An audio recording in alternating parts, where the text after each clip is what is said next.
શરીરમાં ઊર્જા કેવી રીતે વધારવી અને સ્વાસ્થ્યને કુદરતી રીતે કેવી રીતે સુધારવું, ચાલો જાણીએ. આજે આપણે એક ચમત્કારિક અણુની વાત કરીશું અને તેને વધારવાની સરળ રીતો જોઈશું. આ છે નાઇટ્રિક ઓક્સાઇડ. આપણા શરીરના સારા કાર્ય માટે આ ચમત્કારિક અણુ ખૂબ જ જરૂરી છે. હૃદયના સ્વાસ્થ્યથી લઈને મગજની શક્તિ સુધી એના ફાયદા ઘણા છે. સ્ટેમિના અને રોગપ્રતિકારક શક્તિ પણ વધે છે. તો આ અદ્ભુત અણુને કેવી રીતે વધારવો? આપણે 4 મુખ્ય રીતો જોઈશું, શ્વાસથી શરૂ કરીને. સૌથી પહેલી અને સૌથી સરળ રીત છે શ્વાસ લેવાની સાચી ટેકનિક. નાકથી શ્વાસ લેવો ખૂબ જ જરૂરી છે, કારણ કે આપણા સાઇનસ એક નાઇટ્રિક ઓક્સાઇડ ફેક્ટરી છે. એક ખાસ ટેકનિકથી આ ઉત્પાદન 15 ગણું વધી શકે છે. હા, 15 ગણું.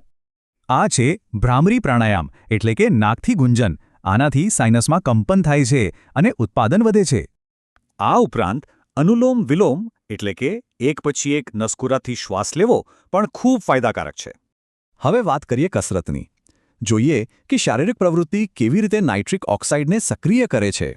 ઝડપી ચાલવું, જોગિંગ કરવું, સાયકલિંગ કરવું કે પછી તરવું, આ બધી એરોબિક કસરતો ખૂબ અસરકારક છે. આવી કસરતો ધમનીઓને ઉત્તેજિત કરે છે, જેથી તે વધુ નાઇટ્રિક ઓક્સાઇડ બનાવે છે. કસરત પછી હવે આવે છે આહારની વાત. આપણે જે ખાઈએ છીએ તેની પણ મોટી ભૂમિકા છે. આપણા શરીરની પ્રક્રિયા જુઓ. ખોરાકમાં રહેલા નાઇટ્રેટનું નાઇટ્રિક ઓક્સાઇડમાં રૂપાંતરણ થાય છે. આનું પહેલું પગલું મોંમાં જ શરૂ થાય છે, એટલે જ દરેક કોળિયો બરાબર ચાવવો જરૂરી છે. જ્યારે ખોરાક બરાબર ચવાય છે, ત્યારે મોંના સારા બેક્ટેરિયાને નાઇટ્રેટને નાઇટ્રાઇટમાં ફેરવવાનો સમય મળે છે. આહારમાં ખાસ કરીને નાઇટ્રેટવાળી શાકભાજી, વિટામિન સી વાળા ફળો અને સૂકા મેવા પર ધ્યાન આપવું જોઈએ. જેમ કે બીટ, પાલક, લસણ, તરબૂચ અને દાડમ. આ બધા નાઇટ્રિક ઓક્સાઇડ વધારવામાં મદદ કરે છે. અને છેલ્લે કેટલીક આદતો એવી છે જે નાઇટ્રિક ઓક્સાઇડના સ્તરને અસર કરી શકે છે. ધૂમ્રપાન અને પ્રોસેસ્ડ ફૂડથી બચવું જોઈએ. સ્ટ્રોંગ માઉથવોશ પણ મોંના સારા બેક્ટેરિયાને નષ્ટ કરે છે.